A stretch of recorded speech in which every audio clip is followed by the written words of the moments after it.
I'm after that bad life. Come here, come here, come here, come here, come here, come here, come here.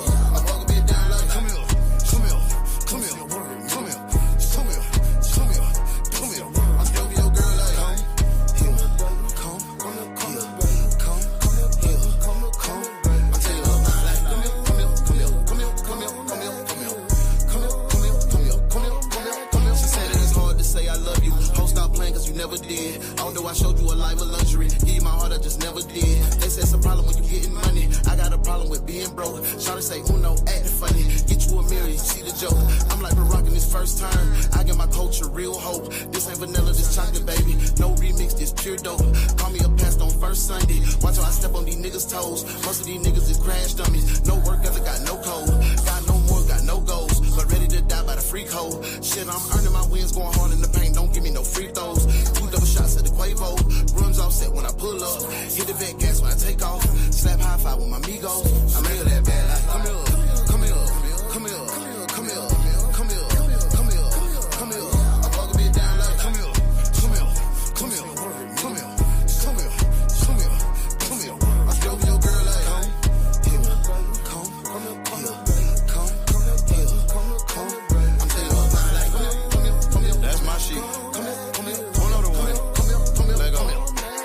Pay me in paper, blast, took a man to the bag. I'm stretching it out like it's glad. The hood graded when it's 3rd and 10. You know I get after that sack. If you locked in, we don't count no favors. Don't worry about paying it back. We treat the main thing like a backwood. You know she gon' get past. If he beef, we like the pressure cooker and get that shit done fast. I'm a syringe full up with penicillin. I go off in your ass. Boy, I ain't one of your mama little children. Better respect me like your dad. If you don't, I got a present for your white sheet and a toe tag. But little daddy, I don't want no pressure. I just want the cheddar. She gets sour when I leave. I call her my little umbrella. Take the 300 when it's time to slide. My bitch bring the Beretta. Chocolate con when I step. Can nobody do it better?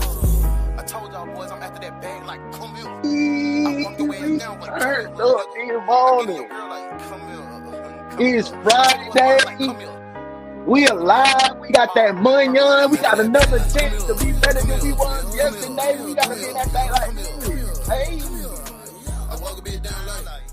Good morning, good morning, good morning. We turned up. We alive. You alive? You alive? I'm alive, and I'm happy to be alive. No matter what trial, what tribulation, whatever the hell I went through yesterday, the day before, Monday, whatever. Right now, in this very moment, I'm happy. I'm happy to be here. I'm happy you can see me. I'm happy I can see you typing. I'm happy to see that you got motion this morning. I'm thankful for another day. I am. I woke up thankful because I got 4 hours of sleep, feeling amazing. And I was like, damn, it's been a real good week. It's been a real good week. But y'all, I ain't gonna lie. Y'all know what it is. Welcome to DaOnes Detective Agency. We ain't clocked in yet. Y'all know where we at. We at the water cooler, so let's go ahead and do this. We're going to go ahead and get to the water cooler because we're going to move forward. Welcome to work, detectives. It's time to start another day. Warm up with your friends and get yourself together for the case. Y'all, this right here was on my heart. And you ain't do the roll call yet, so I ain't even looking in the comments. I ain't see who here yet. But I just want to say this. We sometimes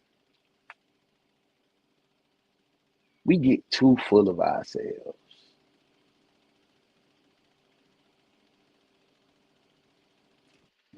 Somebody done did you some kind of way, said something about you, made you feel a little tingly in your spirit.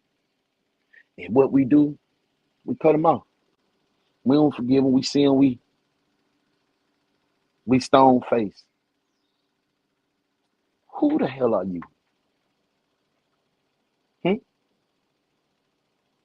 Who are you to not forgive?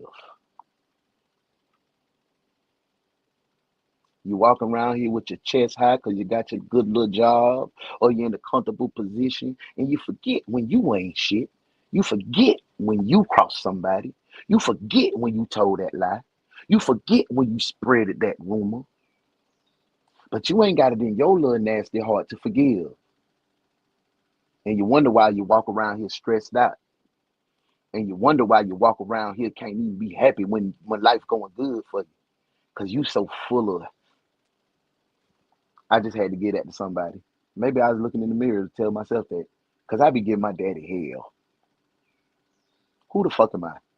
I just had to get that off my chest this morning. I just had to get that off my chest. That might have moved you like it moved me. Y'all, welcome, welcome, welcome. You know, we tapped in. We in the building. It's Friday. The day belongs to band camp. Woo! That felt good. Boy, today belonged to band camp. And if you haven't tuned in to the hottest show on a Friday night, tonight is the perfect time. Tap in with my girl, Modest Moments, as she conducts band camp. Give you her testimony on how she became the lady that she is today. We're going to go through the woods and over the rainbows, around the mountains, deep in the valley, high in the mountaintop. Just come ride the wave. Tell her Uno sent you. I'm going to be in the comments, but I might be on shrooms or something, so I might not be able to type. I'm just telling you, it's Friday. I'm feeling good. I'm happy to be alive. And if you ain't happy to be alive, man, go ahead. Go ahead. Go clock into your job. Take me out your earbud. Whatever you going to do. Don't be here because I don't want that around me. And listen, I crossed you. You crossed me. Let's call it even. I don't have no beef with nobody. From this day forth, I'm changing what I want to do. I'm changing the energy around me. I'm making a shift in my life. So if you find yourself shifted out, it's because I don't like your vibe. And I don't have to tell you why I don't like your vibe. We grown. Okay? But everybody here right now, I love y'all. Straight up. Y'all know what time it is. Let's get into it. Oh, I got to pay the bills first. I was finna go to roll call. Let's pay these bills. Make sure you stop by. You know where y'all need to stop by, man. The Highway Collection. HWIcollection.com, where all your drip needs are there. You can get one-of-one, custom one-of-one outfit. Just hit the link. You see that over my shoulder right now. Bam! Right up. Get yourself some, man. Look good when you step out. Don't come out here looking foolish, man.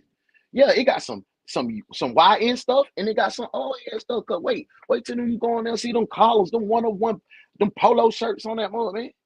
Go on there. I'm finna show you. I'm finna be fresher than fresh. HWIcollection.com. Make sure you get into it. You know I can show you better than I can tell you. Let's do it. Hey, G, this shit hard. Fuck, nigga. Steve-O go crazy.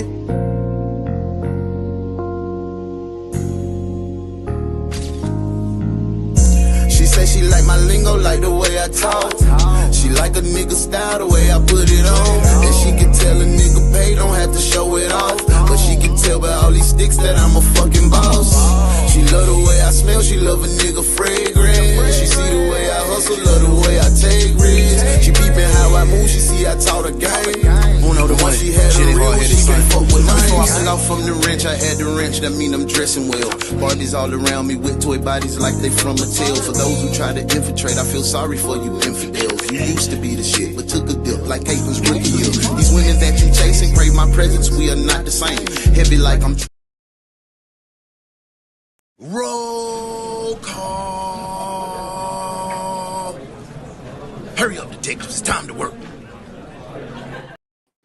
Hey, we in. We clocked in. It's time for roll call. We finna see which detectives in the building so we can get into today's case, man. Make sure y'all hit that like button on whatever platform you in. If you on Facebook and you rocking with me, big salute to y'all. Don't use that thumbs up. We ain't using that. Hit that heart and any other emoji that you got over there. If you clocked in with me on YouTube, make sure you hit that thumbs up so I can know you clocked in.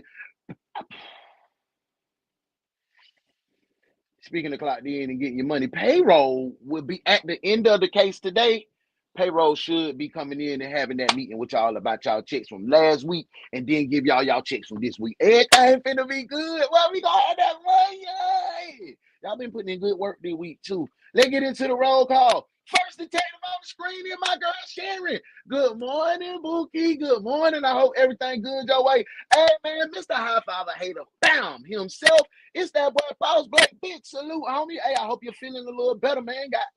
Hey, we on a new journey, my boy. Let's go. Let's get it. You know what I'm talking about. Hey, make sure y'all tap in with that boy Boss Blake. You know we do what we do on Mondays. GFT. Go hit the link. GLT Grown Folks Talk. Subscribe, hit the notification bell, because that's where you'll check us out on Mondays. Hey, my girl Modesty in the building. The conductor of the band, you know she kicking it off tonight. Modesty said, who welcome to the DaOnes Detective Agency. Flash my ENT to the death of me. Hey, my girl Miss T in the building. Hey, Bookie. Good morning, beautiful. Good morning.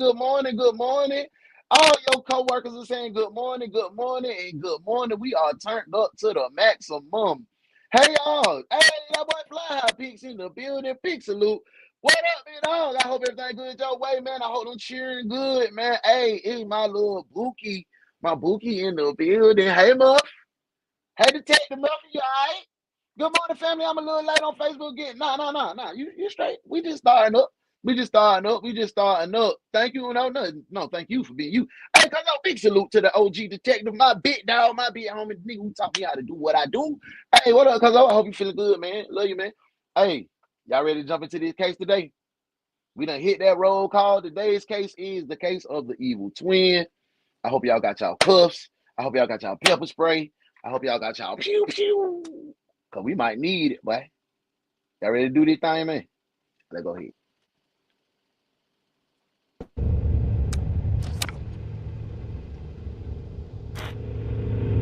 This is 20-year-old Devon Howard. Okay. What we doing?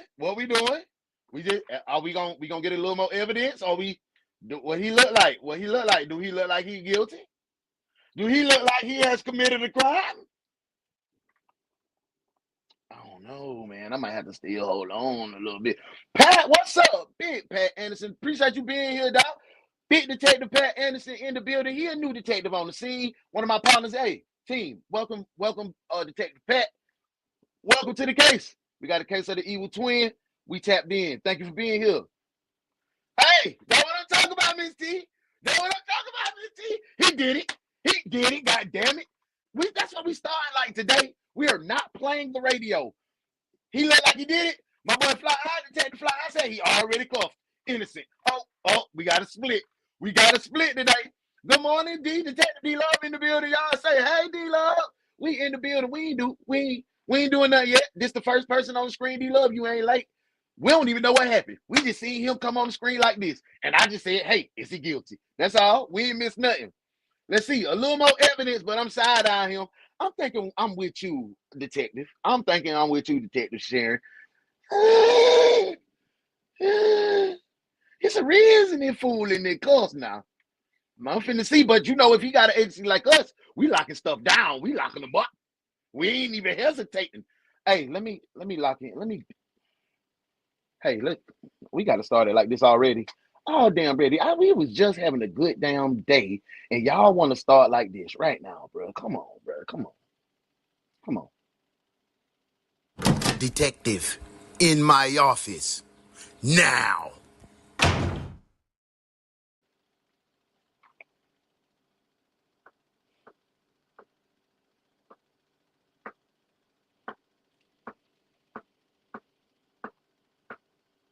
That's how I was having a good day.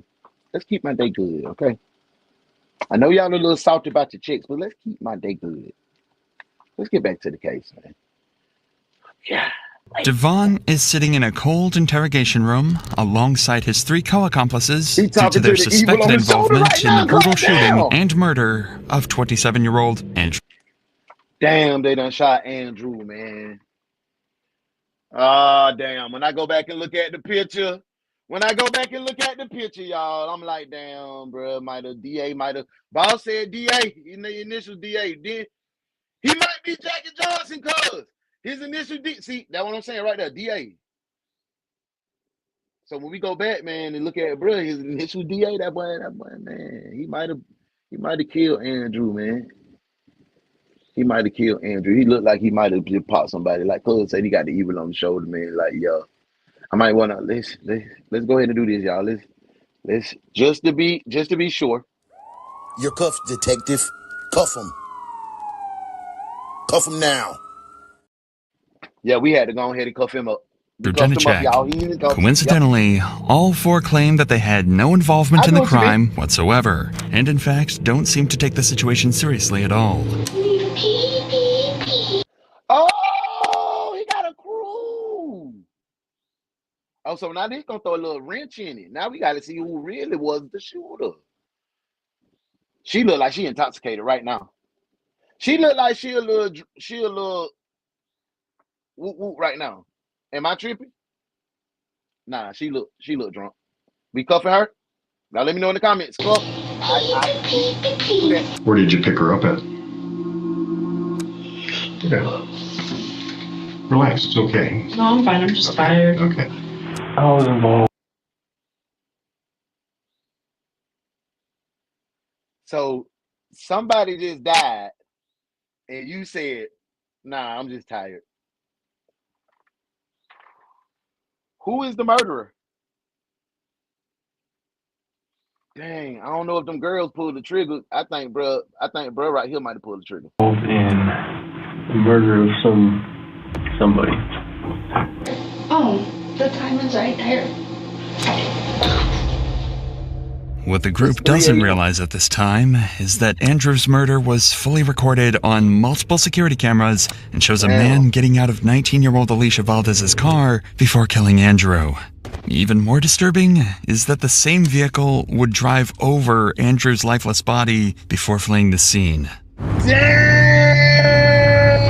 Alexis Ellis.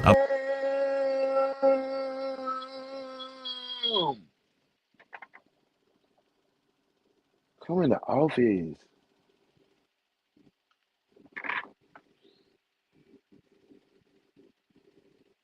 They killed bro, then ran him over. All of them going to prison. Because the dude might have shot him. Wow. He might have not even died. The girl was driving. She bloop. Prison. All y'all. What y'all think? Y'all think I'm a little off? Prison. That's a little Amarella. Nah, she real Amarella sour, but she real sour. Oh nah, hell, y'all, come on.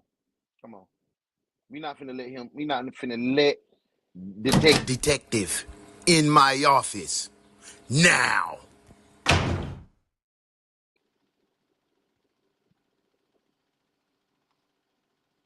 Team.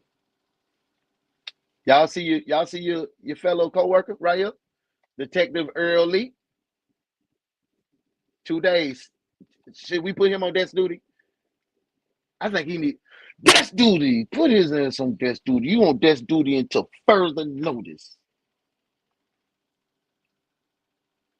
You doing all the cuffing. No, we taking your cuffs. Desk duty. All you do is write. You don't even get to tell us when you get to cuff people. You just said, do you want me to take these notes? You on desk duty.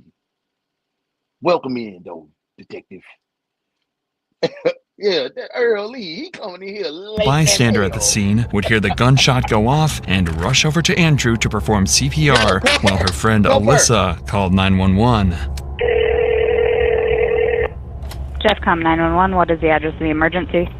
I don't know. I'm just at the corner. It's like Sheridan and 20th. Some guy just got shot, and they took off in a silver 2-door Pontiac, and he's on the ground. He's like face down. Did you see the? Did y'all just see the bumpity bump when they ran over Slime Ball? That was vicious. Let me go back. Called 911. Jeffcom 911, what is the address of the emergency? I don't know. I'm just at the corner. It's like Sheridan and 20th. Some guy just got shot, and they took off in a silver 2-door Pontiac, and he's on the ground. He's like face down. Did you see the person that shot him? Did you see the person with the gun? Alexis, answer my question. Did you see the person with the gun? She said it looked like a little Mexican dude. Okay, and it was just the one male in that vehicle, or did she see anyone else? He got into the passenger seat of the car. Okay, he's hit in the chest. He got bullets in the chest. We're flipping him over because he's not. Hang on, he's not breathing. Unfortunately, Andrew would pass away within minutes. Damn, bruh. Rest in peace to Andrew, bruh. So, let's do it, y'all. Y'all know we got to hit the office, so I'm going to give you my full rundown to see if it's going to be right. I want to give you my full situation. We're going to put in our full thesis and theories about what went down. So let's get in the office real quick. Detective, in my office. Now. So I'm thinking Andrew was there to buy some weed. He was there to buy a little weed. He wanted to just chill. Migo was like, yeah, I got you, vato. He pulled up. Andrew got that money on it. Migo, like, give me your pockets, Holmes. He was like, dude, what the fuck you doing? He popped Drew, jumped in the car, slid with the girls. What y'all thinking? Yeah, Uno, you about right. It might be off a little bit, but that sounds about right. Uno, what the hell are you talking about? Boy, you just made that whole situation up in your head, and it's not even nothing like that. Y'all let me know. Let's get back to the case. Even more unsettling is that the same car model would be seen at a local gas station later that night, where everyone inside would happily buy snacks, joke, and laugh as if nothing had happened just hours prior. Damn, boy, they kicking major. Look, Detective Fly said drug dealer robbery gone wrong, or the Mexican girls could have been tricking and set it up. I like the way you thinking. I'm with that too. We on the same line of thought process, man. The footage inside the gas station would identify the occupants of the vehicle as 19-year-old Alicia Valdez, 20-year-old Caleb Vigil, and 20-year-old Devon Howard Lopez. While painting these three out to be killers just based on their car make is clearly premature, it's enough evidence for... Bruh. Them boys don't look like no 19 and 20 years old. Them boys look at least 30.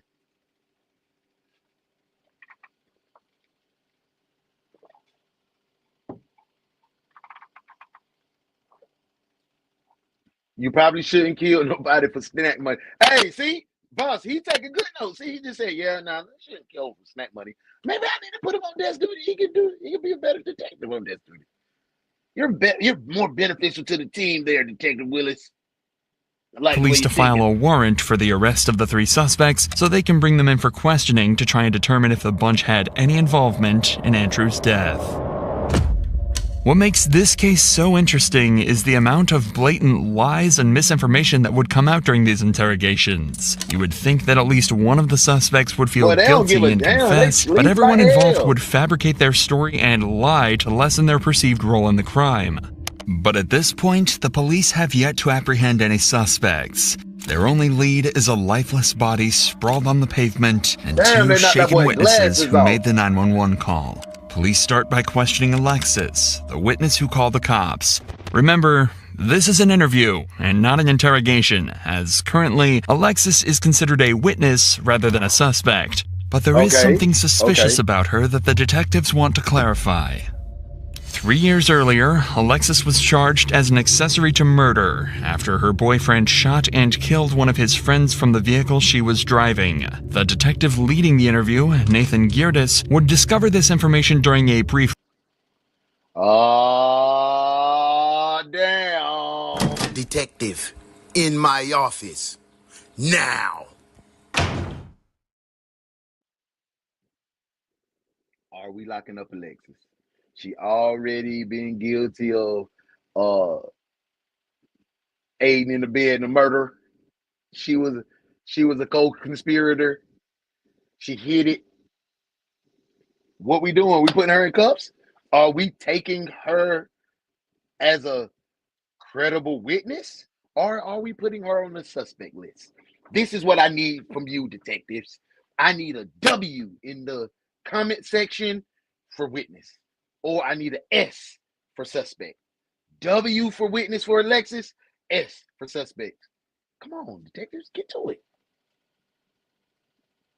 Preparation period prior to the interview, and is curious as to if maybe she had more to do with Andrew's murder than she was letting on. Okay, that's one S. Okay, D-Love said, okay, suspect. We pulled up, we parked in the back parking lot. My friend got out to go into the dispensary. Boom. Clue one. Clue one. They went to the dispensary. They was going to the dispensary. You remember what I said? Bruh thought it was like they were going to get some weed. Lamigo thought they were racked up. They had money on him before he went in. I got him because I know he got money on him. He's gonna go get some reefer. Yes, sirski. Yes, sirski. I went to the dispensary. Sitting on my phone, playing on Facebook, heard the shot, thought it was a firework for a second, so I looked up told you, I got it. Saw the victim face down on the floor, and the shooter. There was a silver Pontiac in front of the victim. Big screen. And the shooter was in front of the car, still kind of standing by the victim's body with the gun pointed at him. And then got back into the Pontiac on the passenger side. They hesitated for a minute on which way they're going to pull off. Looked like they were trying not to hit him. They kind of looked around the parking lot to see if anyone saw it. I was kind of trying to duck as much as possible. I got out of the car. Once I saw that they were gone, ran up to him. I said, "Are you hit?" He said, "Yes, please help me." Called 911, let him know there was an ambulance on the way. Sounded like he was kind of crying. He wasn't saying anything else. After 2 minutes, the crying stopped. So went to check for a pulse. There was no pulse. Damn, man. Big night. You alright? Yeah. Take note of Alexis's posture when discussing the shooting. She's Yeah, leaned in legs towards crossed. the officer and seems comfortable, showing little signs of resistance. This I can't language see. presents truthfulness on her behalf, so it's unlikely she feels any guilt, which likely means that her recollection of events is indeed accurate to what she believed happened. So you hear nothing. The first thing that catches your attention is a shot. Okay? Are you familiar with guns? That's what I'm on probation for. How so?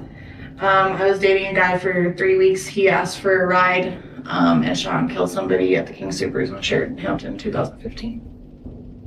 So you heard a gun go off? Yeah. He was 5 feet in front of me on that one too. That's some tremendous luck. Yeah. Did you get charged? Yeah. Accessory to a crime, F4. How does this make you feel? I don't know. I mean, it was hard. I was glad I was able to react like that. Look, I done got it. I'm looking like, hold up, man. I'm trying to see if she really a suspect or a witness, no, man. PO, and everybody's probably gonna shoot my ass for it, but he didn't die alone. He knew somebody was there trying to help him. Just being around. Respect. She said, I knew I was gonna get in trouble for being around that, but I couldn't let him die alone. That's respect to you, little Alexis. It and being around the situation. Your fault. Exactly. No. We still watching your ass, though, girl. No. This interview clearly showcased the responses suspects make when dealing with discomfort. We could physically see her subtle movement patterns and how they coincided with certain emotions Alexis was feeling. Her body language makes sense. She felt uncomfortable while discussing her own criminal history, which is completely reasonable. However, when discussing a crime she had no part in, her demeanor changed significantly, with an open posture and willingness to answer every question. And with this, we should be now more prepared to analyze the interrogation of a less innocent suspect later on in this video. Following this interview, police would continue their hunt to find the whereabouts of the three inside the suspected vehicle, and it wouldn't take them long at all. I'm with you, D-Lo. Just a few hours later, at 4 a.m., an officer spotted a vehicle closely resembling the one described by Alexis driving recklessly and pulled it over. It quickly became clear that this was no ordinary traffic stop. Boss done pulled up with the whole squad. Whole line of 12, we here. Hi, ma'am. Detective Agency, we in the Hey, building. Officer Lloyd Different Police. You can't turn left there. Oh, I can't? No, it says there's a big sign up there that says do not turn left. That's just, Oh, You yeah. don't have a front plate either. Is it up in the window? Yeah, because Okay. my thing is broken, so I got to get a new one to actually hold it. The bracket? Yeah. Gotcha. Okay, do you have your license, registration, insurance, ma'am? There's those. Okay. There you go. Alicia Valdez. Alicia, gotta have you step out for a second. Oh, never mind. Don't grab anything with you, okay? Just step on out for me. Yeah, put your hands behind your back. You got a warrant, okay? Why? Why do you have a warrant? You probably know that better than I do, but we're gonna do some research and tell you exactly what it is. Yeah, they put out a felony warrant out I'm for a scene you. type of person, but never involved. Do you have anything on you I need to...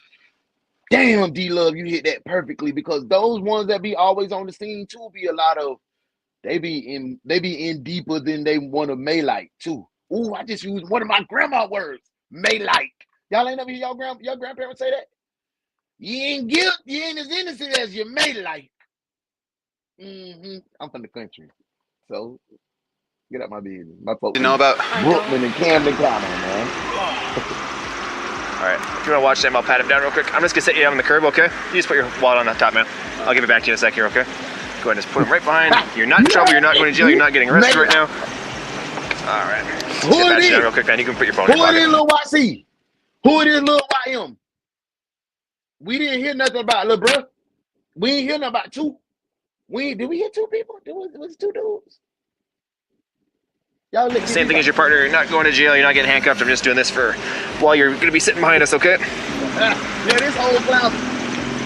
Okay, anything in your hood or in your pockets you know about? No. Perfect. Okay, you can go have a seat with him, okay?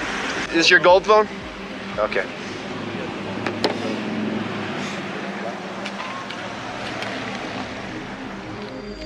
At this very moment, the officer would discover a pistol inside the vehicle. Caleb had just stated there were no guns inside the vehicle just minutes earlier, so the officer quickly places Caleb under arrest so they can safely investigate this increasingly tense situation. Caleb, who the hell is Caleb? Look how he climbing out of there. Yeah, for sure. Once they said roll back over him, my thoughts was the lady was driving. Yeah, for sure. They did. That's what I said too. Once they said they rolled back over, my thought that it was definitely a lady driving. That's what I was thinking. Stand up, man. Stand up. Travis, behind your back. You're not gonna tell me there's a gun in the seat next to you? What? You were gonna tell me that you're gonna try to leave a gun on the seat when you left? That'd be nice to know, wouldn't it? Oh, and a pocket full of bullets. How about this? I'm about to get out of the car. Officer, I have a gun on me. Right? What's that? One more person? They're all hooked. Did you let them know that this is in the car? What is it? SCCY 9mm. All four would be arrested following the discovery of Caleb's pistol. However, throughout the entire process... Damn, how did I miss it with four, bro?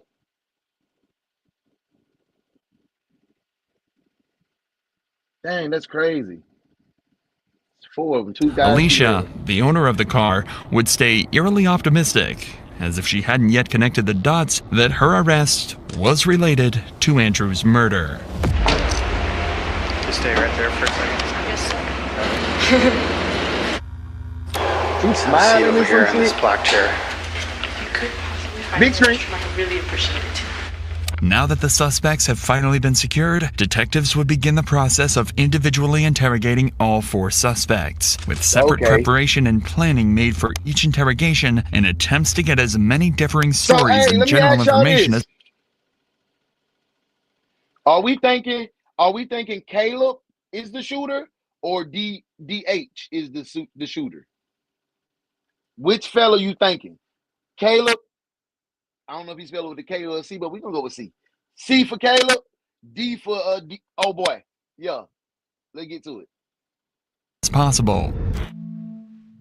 They would begin with Alicia Valdez, who was allegedly the driver of the vehicle. They sit her in an open room with a large TV to her left and a digital clock behind. This is drastically different from the cold, empty room seen earlier in this video. This is done purposefully. This room is meant to feel welcoming and open. The table creates a subconscious, comforting barrier between the suspect and the detectives, something that's absent in many more aggressive interrogations. The objective is to get Alicia to feel comfortable and willing to speak to the detectives. Remember, at this point, Alicia knows very little about what evidence the cops have. She has no idea that everything was recorded on CCTV, and they know that her car was there. The plan is to set a trap that prevents Alicia from denying that she was at the scene, so the more willing she is to talk at the beginning, the better. That's where they start the questioning off lightly, but it'll ramp up in no time at all. Yeah, just have a seat right there. Want some water? Thank you. No? Okay. It's over here if you want it. Okay, thank you. You all right? Chilly. Cold. Yeah. It was nice earlier. Yeah. The detectives offer her water to immediately try to appear friendly and form a bond. People are much more likely to tell a friend something than they are a stranger, so this is an extremely important step. You'll notice this friendly demeanor slowly fades and changes as the interrogation continues. Yeah, where do you live at? Right now, kind of a bit of everywhere. Oh yeah, she guilty. She guilty. When you just a roamer and you can't even put a pinpoint where I stay at with my mom at Little Loop. I stay with my friend on the sofa. I stay when you say a bit of everywhere, yeah. I say some of here, some of there. Where are you? In my car. In your car? Okay. Keep this fact in mind for later on in the interrogation, as the detectives will use it to prove she was at the scene later on. We're in the car with you today. It's your car, right? Mm-hmm. How long have you owned that car? I've had that car for, I believe, about 6 months. So 6 months about? Mm-hmm. You owned it? Where did you get it? I bought it from a public auction down in Colorado Springs. Okay.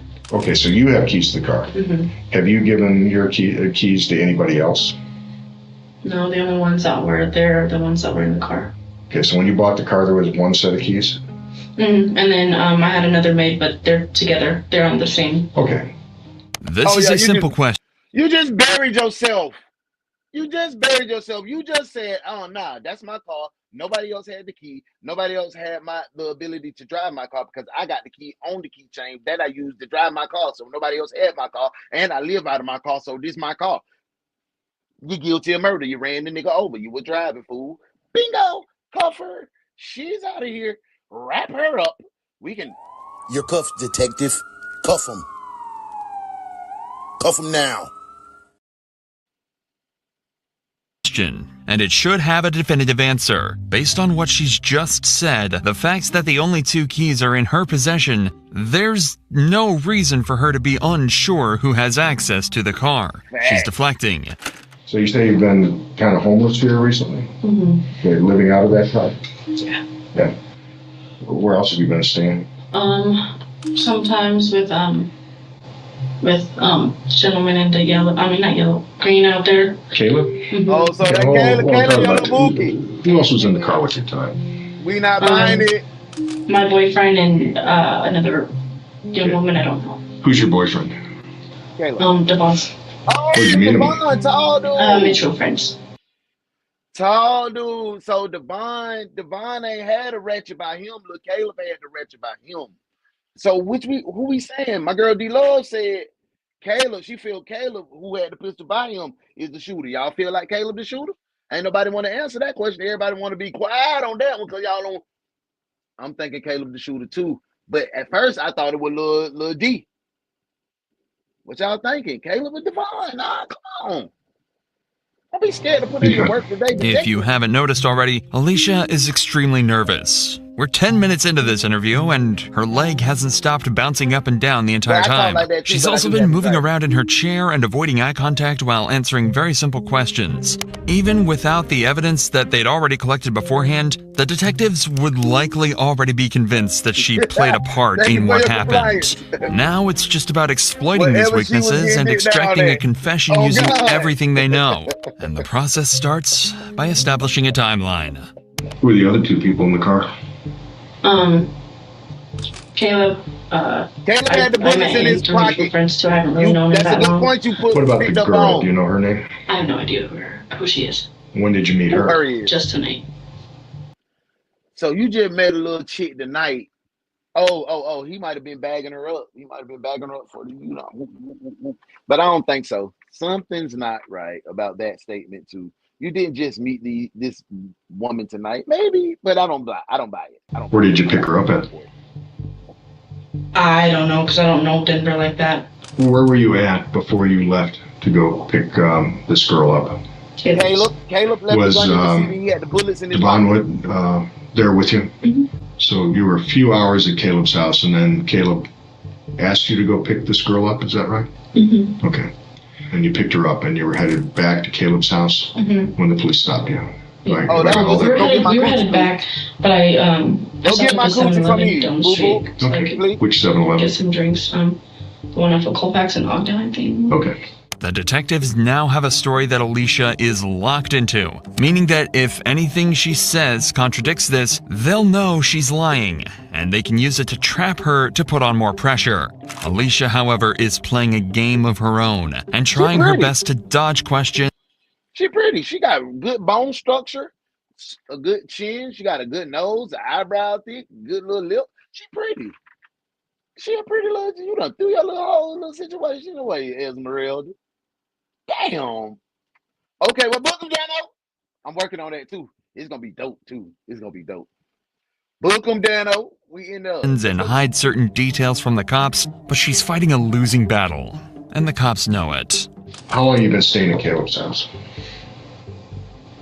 Not really a lot. I'm just trying to get a sense of like every other night, every night, you know, 5 nights a week. What? Just give me an idea. Maybe like 1 to 2 nights. 1 to 2 nights a week. What were you doing today before you went over to Caleb's house? Mainly just hanging out with my boyfriend. He's trying to keep me distracted off today. Well, because of the that's we all have stuff like that. I know. Yeah. Okay, so where were you hanging out at? Really just everywhere driving. Driving. But that was about it. I like to see eyebrows. I ain't gonna lie. Relax, it's okay. No, I'm fine. I'm just tired. Okay. But Alicia is all too aware that the final thing they did last night is exactly what police want to know about, and she absolutely cannot bring it up. You stayed anywhere else since you come to Denver other than Caleb's or your car? Oh, nah. I stayed at this one girl's house. I don't remember her name. Like I said, I met her through mutual friends. But those friends that I did meet her through, I'm no longer really in contact with. Okay, how long ago was that you stayed at her house? A week ago? A week or something. Did Devin stay with you at her house too? Mm-hmm. Yeah, he's with me all the time. This is an extremely important statement. If they can confirm that either Devon or Alicia was at the scene of the crime, they'll be able to lock both of them into it. The detective immediately realizes the importance of this and forces her to double down on her statement. Now, has Devin been with you the entire time? Mm-hmm. Since you've been here in Denver? Mm-hmm. And since he stayed with you at her house? Mm-hmm. And he's been staying with you in your car or at Caleb's this whole time? Up until tonight? Mm-hmm. Damn, that boy dedicated. So, he living with you in the car. Has Devin been in the car with you every time you've been out in the car? I believe so, yes. Now, on top of the information from before, the detectives know that wherever her car was, both her and Devon had to have been there too. This is where the second stage of the interrogation begins. They're aware she's guilty, have an extremely detailed timeline of events, and know she's feeling extremely uncomfortable. Now, the plan is simple. They want her to give up as much information about the actual murder and the other suspects as possible, so they can easily implicate everyone else that's waiting for their interrogation. So the detectives take a short break. When they sit back down, they plan to switch gears completely. They're going to heavily apply the pressure and attempt to extract a full confession. Hey, Dad and Uncle ain't playing.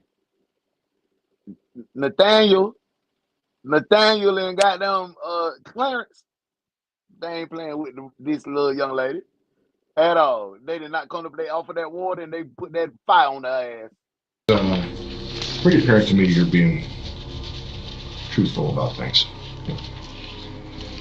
And it's also apparent that there's some stuff you don't want to talk about.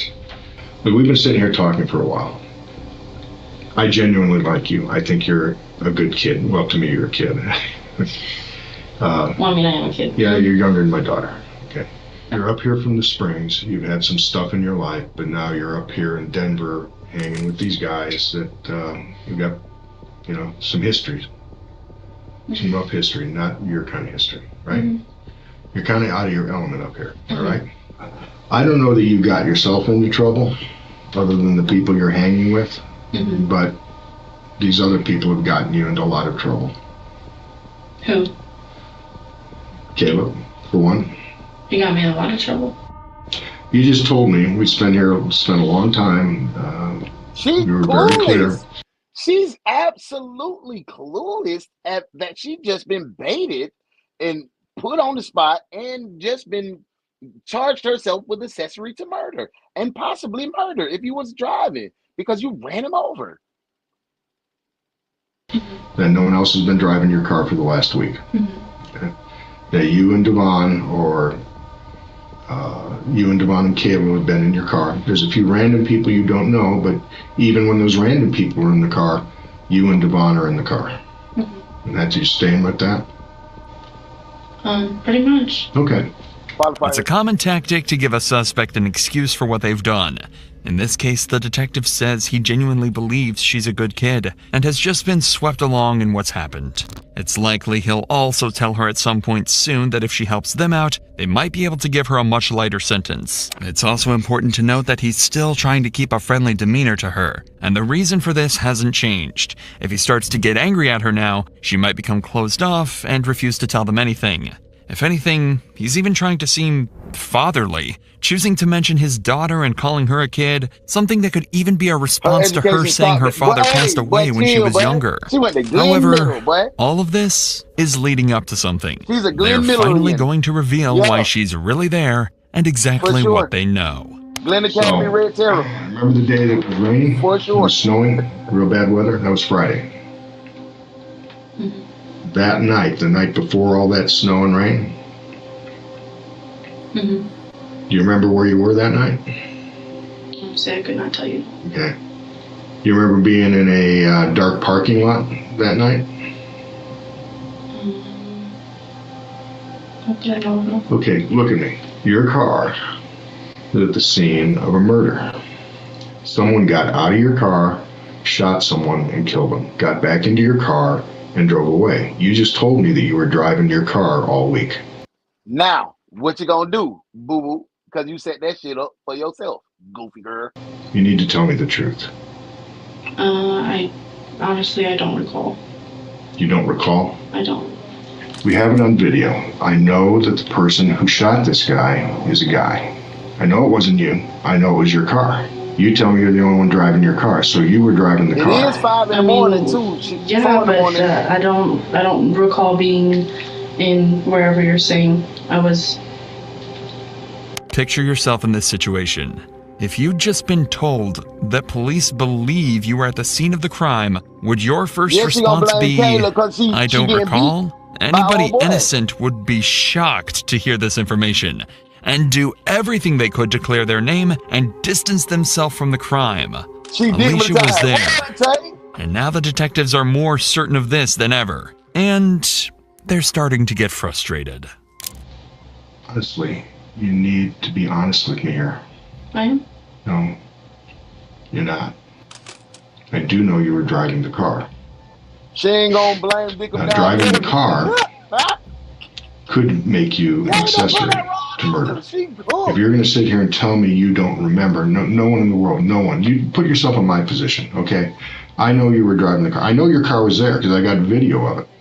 I really don't. Put yourself in my position. Do you think anybody in the world is going to believe that you don't remember that? I don't know. I just, like I said, I drive everywhere. And yeah, you would have remembered this though. This is a chilling line from the detective, and you can clearly see it almost startles Alicia. The sight of that man being shot will be burned into her mind, and being so clearly reminded of it would be jolting, to say the least. In fact, the detectives didn't even realize exactly how traumatizing it might have been until just moments later. Tonight, Caleb had a gun on him. Did you know he had a gun on him? No, because I don't just pat everybody down that comes in my car. Well, you know he owns a gun, right? You're staying at his place. You drive with him every day. Not every day. But... Well, I mean, so he probably carries a gun with him for protection. In the parts of town. Well, really, I don't really like seeing guns. I don't really like being around guns. But only because of what happened to my dad. Have you seen him with a gun before? Not really, no, because I don't pay attention. What happened to your dad with a gun? He was murdered. He was murdered? Yeah. Okay. With a gun. So this was probably pretty traumatic for you, seeing someone murdered with a gun. I did not see anybody being murdered. Happened right in front of your car. Like I said, I don't recall. Notice how quickly the detective hones in on her father's murder and how similar that may have been to this incident. He's looking for any opening to make her feel uncomfortable and guilty. And as horrible as it may sound, this is about as good as you can get. Yep.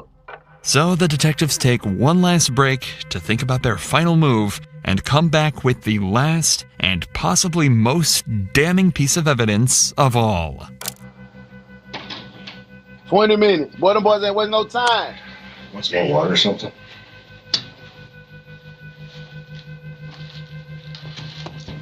You've been on the other side of this, haven't you? With your dad. You've been on the other side of this whole thing, haven't you? What does that mean? I mean, you had a family member murdered. So you've seen the other side of this. Well, not really. Not really. They let the man that did it go away. They did. How'd that feel? Mm-hmm. Did they catch him and not? Let him go? I mean, the way I see it, it's like, go ahead and live it. No, you know? that's not all right. You don't believe that. When you got stopped tonight, there was a gun in your car. Mm-hmm. Did you see the gun that they took out of your car? I didn't see it, no. You didn't see it, but they took the gun out of your car. She just fooling. Okay. Like, she just That was the gun that was used to murder this man. And prove that too. That's an easy one. Fool had the bullet. The gun that was in your car. You sure it was? Oh, I'm sure it was. Yes, I can prove that. That's easy. Mm-hmm. The bullet that we dug out of this man's chest at the autopsy came from that gun that just came out of your car. That's a fact too. Your car was in the parking lot where he was shot. You tell me, how did the gun that murdered a man get into your car? She gonna give it down when she get that time. Damn, not yawning. I don't know. The detectives get very little other information out of her from this point onwards, but they've already gotten more than enough. They've heavily implicated her in the crime, and it sounds as though Devon had to have been there with her too. It's at this point that we'll take a break from the suspect's interrogation, as unfortunately, convicting the criminals is only one half of these officers' jobs. And while all of this is going on, another team of detectives and officers are tasked with the brutal job of breaking the news of Andrew's death to his family.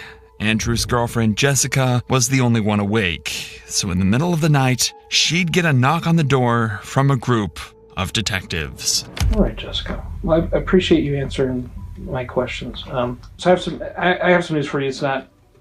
I'm just going to come out and say it. Andrew's dead. You're joking? I'm not joking. Andrew is dead. What happened? He was shot, and he died in the parking lot. Oh my god. Have you guys ever for sure. You're the first person I was able to get a hold of, and I know that this is hard to hear. Damn, that brush stuck right down the floor. This clip is devastating, as it seems like Jessica had absolutely no idea of any of the events that transpired earlier that night. As far as she was aware, Andrew was simply going out to get them barbecue dinner. However, Damn, he didn't. Yeah, he went to go get that barbecue for him and Ibuki. Looked like he had just took his slippers and his lounge around the house shorts off, put on a little fit because he gonna spin by Publix and go by that dispensary, get him some reefer. Damn, boy. And then the detective, come on, detective. Like Must said, he ain't sugarcoated at all. He was like, I regret informing you that Andrew was killed. Yeah, Andrew dead. You joking right now? He dead. Damn, where the tack? Where the coof? Like, damn. Good. Nick. Sad as this is, detectives have to consider the possibility of Andrew having some sort of connection to the group. For all they know, this could have been a drug deal gone wrong or some other illegal activity that caused the shooting. With this in mind, detectives would bring Jessica to the station where they could conduct a formal interview to determine if Andrew had any prior connection to the group that killed him. While preparing for the interview, a strange discovery would be made. Police were given an anonymous tip that Jessica's own brother had been planning to kill Andrew. The two had supposedly... Oh, what the damn hell? Now that done threw a damn loop in the whole scenario.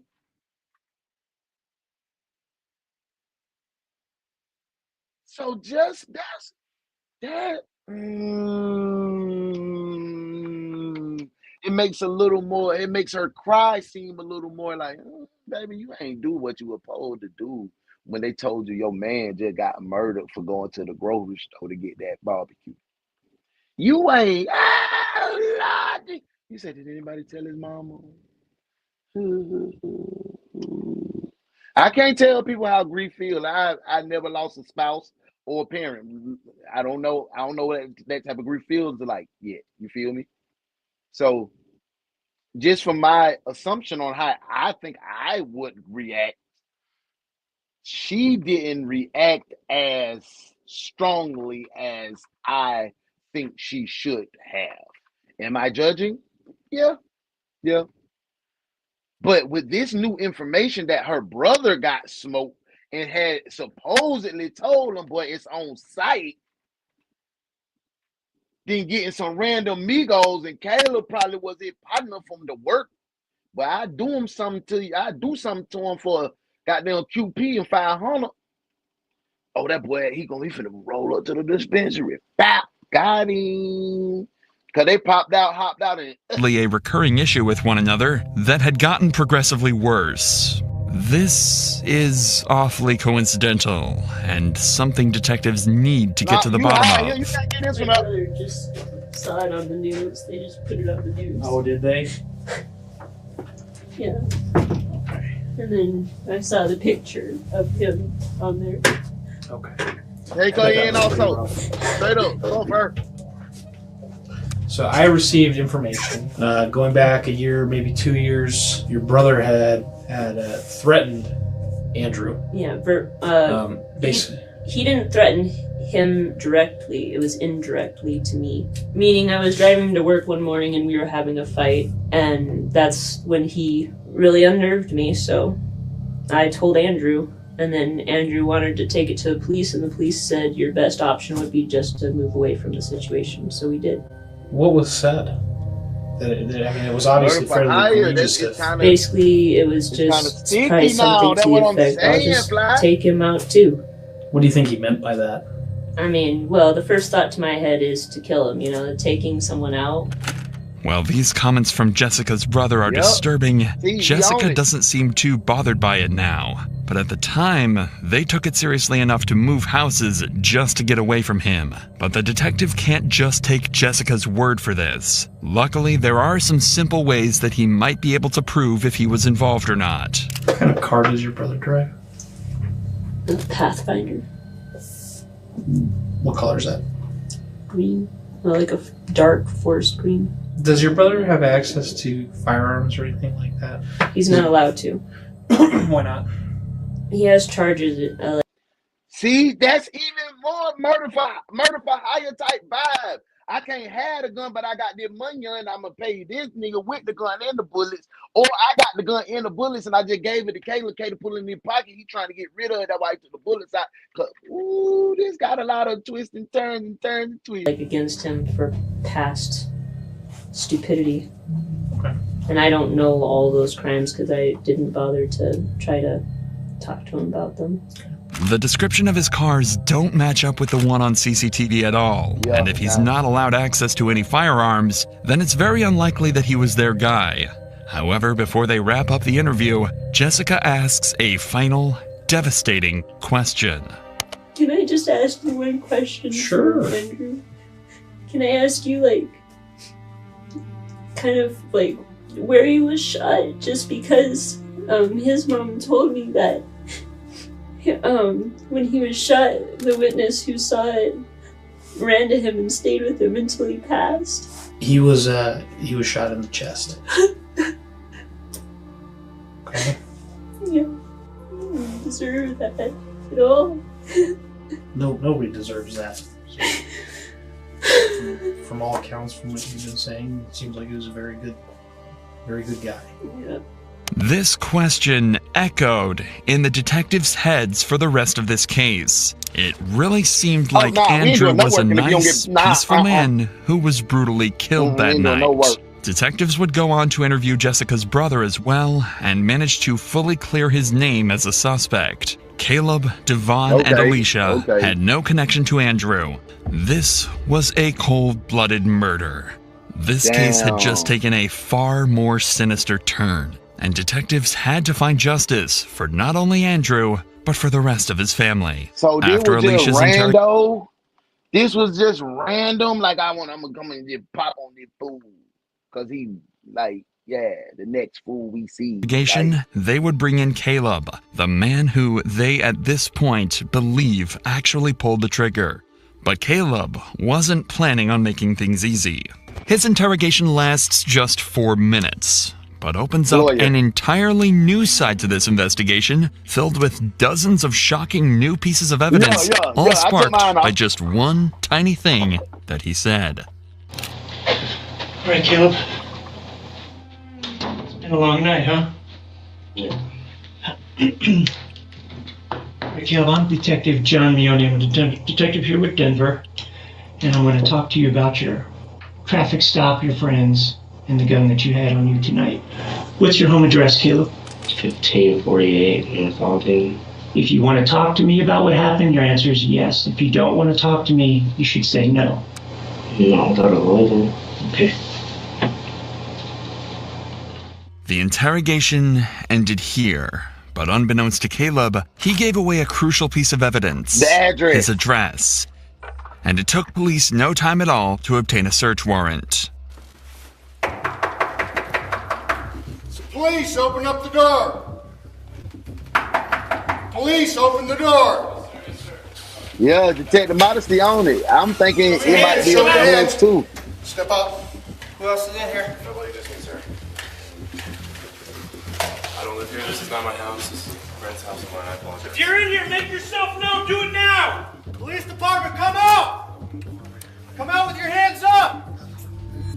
That was one of Caleb's friends, and he's one of the 3 keys inside this apartment that would unlock the case for the detectives. The second was this giant stock of 9mm bullets that perfectly matched the bullet found lodged inside Andrew's body. And if that wasn't damning enough, there was one more piece of evidence inside that was the most shocking of all, but the police hadn't even realized it yet. Instead, they wanted to have a quick conversation with the man they found inside. It seems that Caleb was known to this guy as Modelo, and Devon as Silencio. Often friends of suspects like this tend to keep their mouths shut out of trust, but this time, well, see for yourself. Modelo got out of the car, I guess, to go mug this dude with a gun. Dude dropped the wallet on the ground. Modelo unloaded the gun into somebody, I guess. Goddamn. So whoever was in the car, I guess, Silencio just told me that they saw him get back up or whatever, and they ran him over as they drove off. That's all I know. This was everything detectives could have asked for, but what came next was their most haunting discovery of all. Inside Caleb... I called it, though. I said that bruh had got shot, and, you know what I'm saying, I thought it was a little tussle, but it wasn't a tussle. He threw it on the ground. He just shot him anyway. But I said that he wasn't dead from the gunshot, so whoever was driving the car finna get charged with murder. You heard what he just said. He saw them getting up, so that he smashed them. Boom, ran him over, kill him. That's dead meat, bro. That's... house was a receipt from 7-Eleven dated just minutes after the murder, proving that Caleb, Devon, and Alicia were indeed the ones laughing at the gas station after the murder. All of these events transpired over 24 hours, but police had left out one crucial suspect, Devon, aka Silencio, and it was for good reason. Police knew Devon was desperate to keep his girlfriend Alicia from getting charged, so if they could use that against him, they might be able to get him to admit to the murders. The mounting pressure on Devon became so intense that he started confessing to other crimes and robberies he had committed in the past. I'll tell you straight up, me and Caleb together have done crimes before. Okay. What you're about to witness is a 21-year-old. Oh, no! You did not, boy. Oh, no, sirree. You not finna get to talking like you think you finna start talking. You can't be no damn gangster, no shooter, no stepper, no Mr. Business, no wipe a nigga nose, Mr. Goddamn MS-13. But I stand by and live by the code, and you getting in there, them folks ain't even asked you your name yet, and you ready. You know me and Kaylee, we been doing this shit. You know, I done put that boy in prison. Put all these goddamn old retards in prison. Talking himself into over 300 years I can't in say prison. that R word on YouTube. They'll ban you for that for real. Yeah. Straight up. Devon? Do you go by Devon? Yeah. I'm probably going to screw that up. Boy, so if I do, I apologize. Right? Okay, my fault. So, Devon, like I said, my name is Mark Spurgeon. I'm an investigator with the Jefferson County District Attorney's Office. You know Nate, right? You know we're both cops? Yep. Okay. It's been my understanding that when they made contact with you this afternoon that you were willing to talk to us again. Is that true? I had a whole Aisha ready, but this thing got into it like it got into it, and I couldn't even do nothing what I couldn't do. Start and make sure you understand your rights, because one of the things I don't want to do in this room is violate your rights. You have these rights, and I think they're important to you. So, you know where you're at? Yeah. All right. Well, kinda. All right. I know this sounds stupid, but I want to make sure that you understand what we're doing. Where are you at? Some police station. Okay. All right. What state are you in? Colorado. Who's the president? Trump. The detectives are being perhaps even more careful at the beginning of this interrogation than they were in Alicia's. They want to confirm that Devon is of sound mind right now, leaving the defense absolutely no opportunity to invalidate this piece of evidence in court. They can't leave any room for error, because they know he's likely only here for one reason: to confess. I'm into this investigation somewhat late, so I kind of want to start out and ask you, why are we sitting in this room? Why are we here? Fill me in.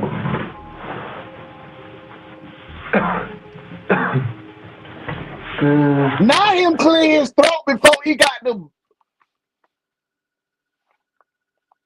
This man just cleared his throat like he finna sing the national anthem.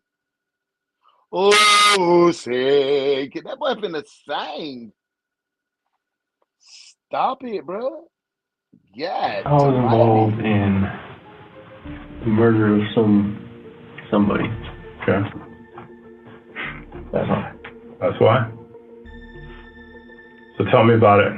Because there's a reason that you want to talk about it, right? I just want to get my girl out of trouble because she had nothing to do with it. All right. Like I said, I come in late to this. Yeah. Who's your girl? Alicia Valdez. The detective's plan worked perfectly. He's here to tell the cops everything in hopes that he can maybe get his girlfriend out of trouble. But you can still clearly see how uncomfortable with this he is. As soon as he's asked why he's here, he goes from sitting perfectly still to dancing around in his chair, searching his pockets, and leaning back away from the detectives. It doesn't matter if he thinks this is the right thing to do, he still knows he's being checkmated. And he's about to sentence himself to a lifetime in jail. Want to get her out of trouble? Yeah. All right. So Devon was the shooter. She ain't even been to jail before till now. Okay. Was she there? Yeah, she didn't know anything was gonna happen though. She didn't have any hand in it at all. Okay. I was driving and you know, you can feel the rest. I'm sure you already have. Man, bro, round of applause to this man. He say he really living by the code. He's saying, hey, my girl ain't finna take this. I was driving. She was in, so she ain't know what was going on. She ain't squeeze no trigger. I salute that. I salute that, man. Yeah, real nigga shit. Like I said, I'm coming into this new. I learned about this literally this morning. They asked me to come in and kind of assist. So that's what I'm doing. Do me a favor, walk me through. Because if you want to get her out of the situation she's in, I understand, I respect that. But I need to know what happened, so walk me through it. We were driving around, honestly, for nights. But she was. Driving around having fun? Yeah. We like to drive. It's fun. We listen to music. Then we had to pull into this parking lot. And then from there, I don't really feel like I need to speak on it. Why not? Because you guys already have pretty much everything figured out. You guys know she did not pull the trigger. Okay. That's what matters. I'm just here to get her out of trouble. I'm not here to get anyone else in trouble, except for myself, obviously. Right. All I can tell you is no one knew that the shooting was going to happen. It was not planned. So it wasn't planned? Hell no, it wasn't planned. Who plans on driving to a parking lot shooting some random white guy? Were you planning on robbing him? Like I said, I wasn't planning on doing it. Was Caleb planning on robbing him? Like I said, I'm not going to speak on that.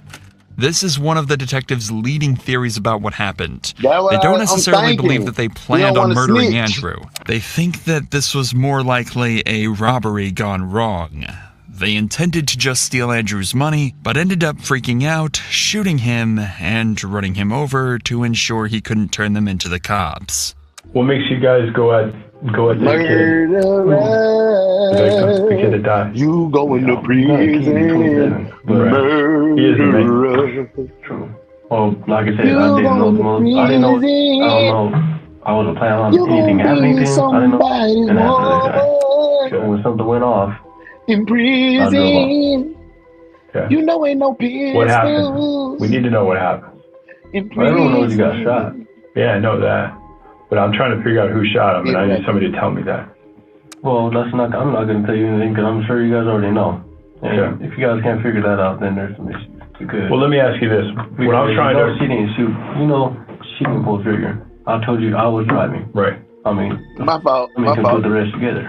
It's not up to me. But I guess I'm trying to understand is why. I'm trying to understand the motive. I don't know. I told you. None of us do that happen. I'm sitting in the damn car. Mm-hmm.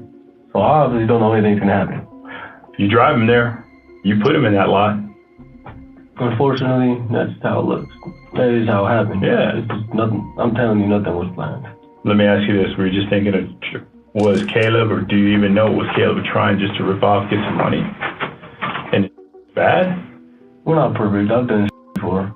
At this point, it's obvious that Devon's lawyer will have told him clearly not to discuss anything that doesn't relate to it. Why did you say that? Why did you say that? Why did you say that? Why did you say that? Trey Monte would have threw La Quinta under the bus.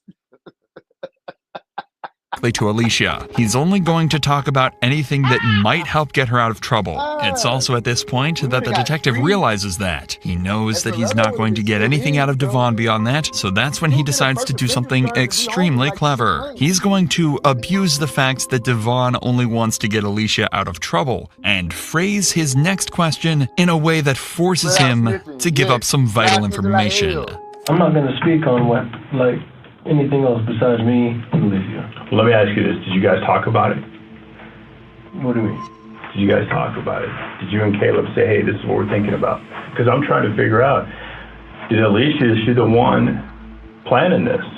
Alicia had nothing to do with any of this. So help me understand that. I'll tell you straight up, me and Caleb together have done crimes before.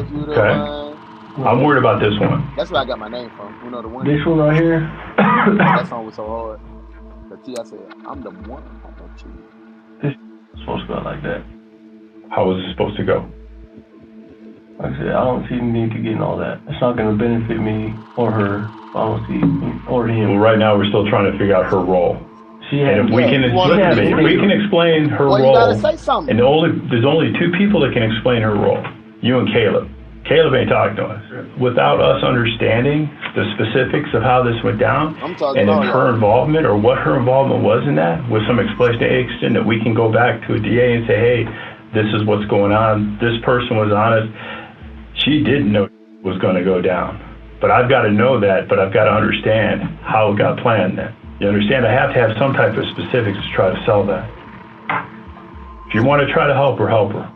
Put simply, if Devon wants to get Alicia out of trouble and prove she didn't plan the murder, he'll have to tell them exactly who did, solving the case for them on the spot. He's been checkmated because no matter what story he tells them from this point out, they've got the evidence to prove or disprove it. Their entire plan was just to get him to talk, and that's exactly what they've done. Now, it's finally time they heard the truth. That's why I'm irritated about this, because I don't know this food and nothing about him. Did you see the confrontation go down between Caleb and this guy?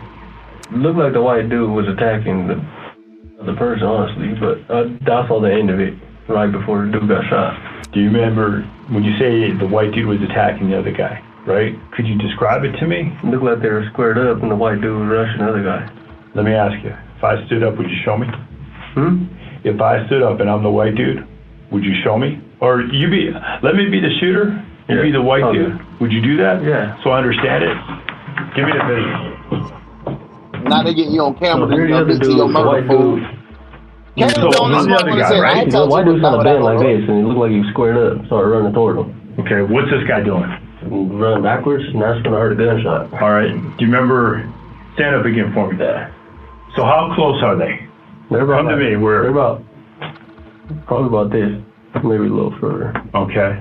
And then that's when I heard a gunshot go off, and the white dude rushing him. So the right dude's closing that gap? Yeah. So do they ever get right on top of each other?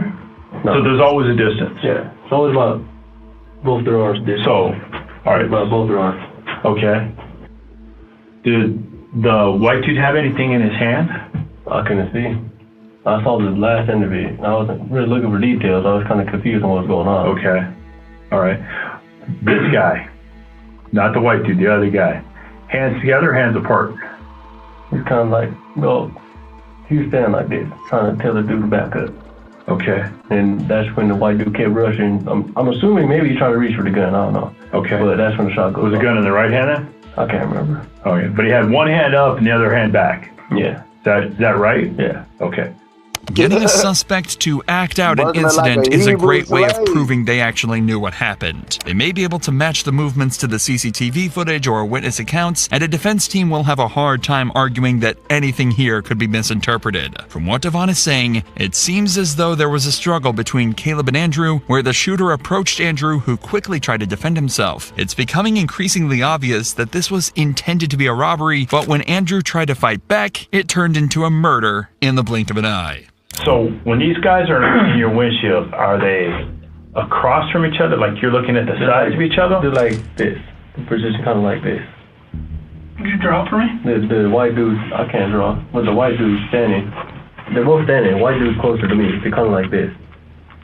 All right. So you're the driver, right? White dude's closer to the front of the car? Yeah, kind of. All right. So if you're looking, are you looking at his back? You looking at his sides? Looking at his front? Kind of. Like that, yeah. Like this? Where's the other guy? Right about where he is. I'm Caleb. Where's you at? Where's the other guy? They're like that, literally. And then, but it's a little more this way, and I'm a little more back. So this way? Yeah. What are you seeing of this guy? His front? I'm not paying attention to him. I'm paying attention to this guy. Okay. And you think you see him kind of rush? No, he did rush. Okay. So he rushes, but not to the point where they're on top of each other. No, they didn't get it. They didn't get it. The other person was back. I wish Andrew. Okay. I wish Andrew would have had just a little bit more speed, more acceleration to get to bro. At least, man, because these boys don't look like they got not one bit of squabble in them. They ain't got no kind of tussle, no goddamn lock up, no hand game, no none of that. They don't look like none of that. And I know men overestimate their ability to fight 400%. But I can fight because I train. So I might overestimate my ability probably about 100%. But I can fight. It's 400, 100 is a difference, okay? But I wish he would have had a little more to be able to get his hands on him because he's big. He was a bigger dude. He could at least tussled a little bit. Somebody would have helped him, hopefully. They doing too much. What, you talking about the interrogators? I'm annoyed. Why you annoyed, bro? This person's moving back, arm up. They've been backpedaling the whole time. That's when the shot goes off. Okay. Tell me where Caleb's arms are at. How's he at? I'm not even saying it was him. Again, it sounds as though as soon as Andrew realized he was being robbed, he started to go on the offensive, forcing Caleb backwards. According to Devon, he then tried rushing Caleb, which scared Caleb into shooting him. They're slowly closing in on the truth here, but not quite there yet, which is why they're still trying to play some tricks on Devon to try and get everything out of him. Devon hasn't admitted that the shooter was Caleb, but notice how the detectives are consistently naming him as the shooter throughout the story. They're trying to get Devon to go along with it and agree or accidentally admit it himself, but he's not slipping up. However, the detectives are relentless and don't stop trying for another hour of tireless interrogation. It's then that Devon finally makes a mistake. What this video goes on? What else you guys talk about? You and her. Oh, I can't remember all that. Like you said, it's not shit. I just need to work on memorizing. No, that'd be care about her. That'd be a emotional conversation. Not really. I mean, like, don't get me wrong. I mean, I don't know the dude, so I mean, it's fucked up that this should die, cause I don't know him. I don't know who he is, what he is, what kind of person he is, or any of that. But it didn't really strike me emotionally, cause I have that many emotions for. I used to do much. So like, it doesn't really. I mean, I don't really have many emotions about it, except for I'm pissed that he's in jail for it.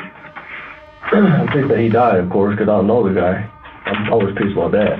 Was Caleb pissed? Was Caleb pissed? Yeah. He just shot somebody. Imagine you're in this position. You snitched! You snitched! And that marathon pressure tactic got exactly what they wanted.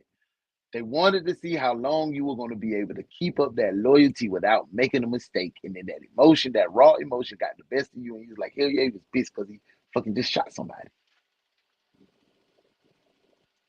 Trying to hide the fact that your friend shot an innocent man. But the detectives have been taking that fact for granted for the past 2 hours. They've been using his name, asking questions about details, and refusing to accept the fact that it might not have been him. Eventually, you would internalize this idea and forget that you even need to lie. That's what just happened here. And it's why Devon barely even realizes that he's just confirmed that Caleb was in fact the shooter. Of course, there were mountains of evidence against him anyway, but now they have it straight from the source, and a conviction will be easy. The detectives now only have one last question. Was this really an accident? Or had they planned this out as a murder from minute one? Remember what he said? Is he panicked? Oliver's kind of panicked because, like I said, I didn't see it coming. I don't like unexpected things like this happening because of this situation exactly. I mean, look at me now. In here for accessory to murder and I didn't see it coming. I mean, if I do something, it's going to be planned out and it's going to get done correctly, so I'm not in this situation. That's why I was kind of pissed and I was panicked because I didn't see this about to happen. So let me ask you this. If this is your deal, and this is your plan, we say you're planning the robbery, you've done it. We've already talked about that. I'm not asking when, dates, when. If this is you're doing, it's not going to be random like this. It's going to be planned out. Well, yeah, and it's not going to be on a random person usually. So what Caleb or this other person we're calling did pretty amateur hour, right? Huh? Pretty amateur. What, was this happening? Yeah. Yeah, well, like I said, it wasn't even planned. So, I mean, you can't even... I don't even think amateur would be the right word, just random. It wasn't supposed to happen. 98% of the time, I rob somebody, it's not random people, which is why I'm irritated about this whole situation, because I don't know who the hell this guy was, except for what the news said, but the news always makes any white dude who dies look like a peach, so I don't know. But that's why I'm irritated about this, because I don't know this fool, nothing about him. Devon's main point ended up being that if he had planned the murder, then they simply wouldn't have caught him. So it had to have been a spur-of-the-moment decision. But the detectives didn't buy it. And in fact, this approach actually made things exponentially worse for Devon. The interrogation ended shortly after, but the detectives decided to do some further research into these other robberies. They ended up connecting him and Caleb to multiple other serious incidents, including the robbery of a cell phone store the very next day, and an incident where they fired shots into a pregnant woman's home. It was clear that they had been planning multiple robberies and were using Caleb's gun as a method of intimidation to make money. As you could imagine, this didn't look good in court for any of them. Devon received the highest sentence. He was found guilty on 18 counts, including first-degree murder, attempted murder, aggravated robbery, and aggravated intimidation of a witness. He was sentenced to life in prison plus 279 years. Yeah. Caleb also received a similar sentence of life plus 118 years. The fourth So who was? How did Devon get more time to look Caleb? And Caleb was the shooter because Caleb asked for a lawyer.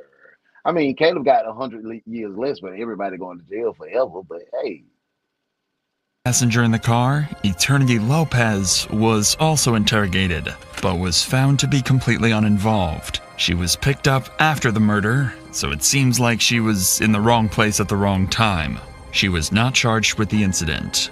But possibly worst of all for Devon, his efforts in the interrogation room failed to even help Alicia get off any lighter. She was also found guilty in the murder of Andrew Janicek and was sentenced to life in prison without the possibility of parole. I was not expecting that ending. And that's what I'm saying, Modesty. How does that work? How does that work? Kill a white man, you get life plus 279 years. Black man kill his black son, he get.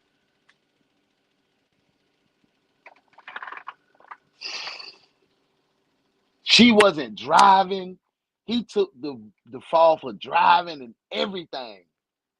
That girl still got life in prison. How? He said she didn't do nothing. She was driving. I was driving, but they had you on body cam saying you got out the car, the passenger. Don't mean the driver's seat. You always say nobody drives your car, so you buried yourself. Your stupid comments buried yourself. If you would have said I want to talk to a lawyer, Devon would have did what he did. You would have been at home with the other girl. Caleb got a lawyer, and his lawyer got him 100 years off his sentence. Devon got 249 years, and Caleb got 129 or 39, something like that, with the L in front. So, and she just got the L with no extra football numbers on it. That was a interesting case, man. That was very, very, very, very. It showed you like don't do no crime with nobody because they gonna snitch. That boy told on every other crime. Nobody did that. He did that. He didn't even have to do that. He didn't even have to say a word about any other crimes. And they probably would have been able to kind of wag, maybe just got an L. They might have just got an elbow. But all the extra stuff that he put on top of that caused him to get them 249 extra additional years.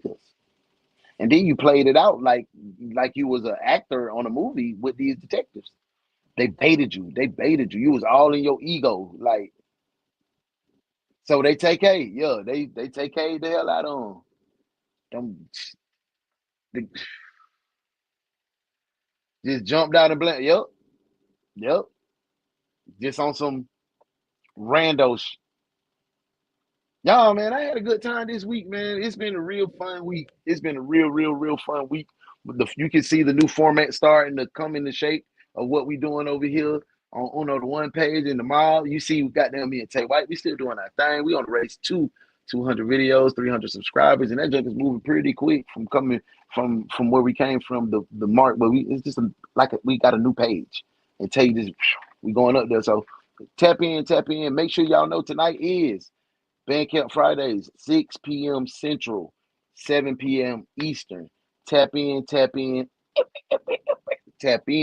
Make sure you follow Grown Folks Talk with me and that boy Boss Man Blake. It's over there on YouTube. Subscribe.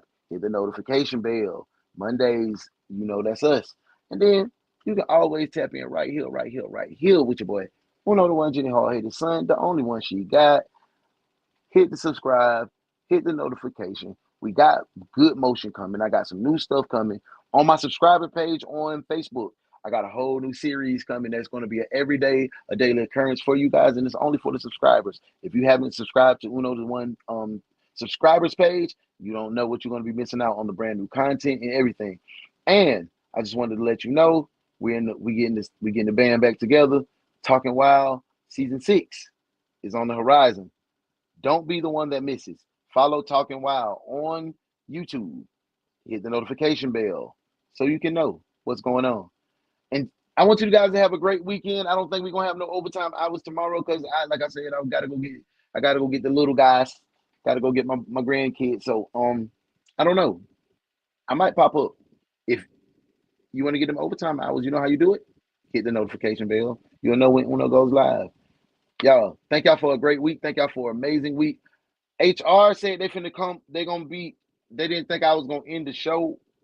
So I don't think y'all want to wait like 30 minutes because they was supposed to be here at the 2-hour mark. So, but I was trying to get y'all out of here early on Friday. So they're gonna come next week. They're gonna come next week and get y'all money right. Is that okay? All right. Hey, just know if y'all don't hear nothing else I tell y'all on any of these platforms, just know that I love you. I love you. And I appreciate you being here for real. Not because nobody else told you to be here, because you're here with me. And you're enjoying yourself. I love y'all. Peace!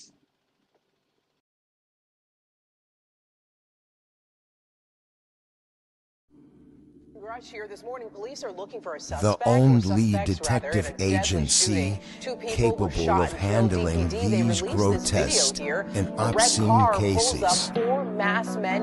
Look no further than the DaOnes Detective Agency, where evidence does not matter. We lock you up and figure it out later. Hey, what's up? The DaOnes Detective Agency, with your captain, Uno the One.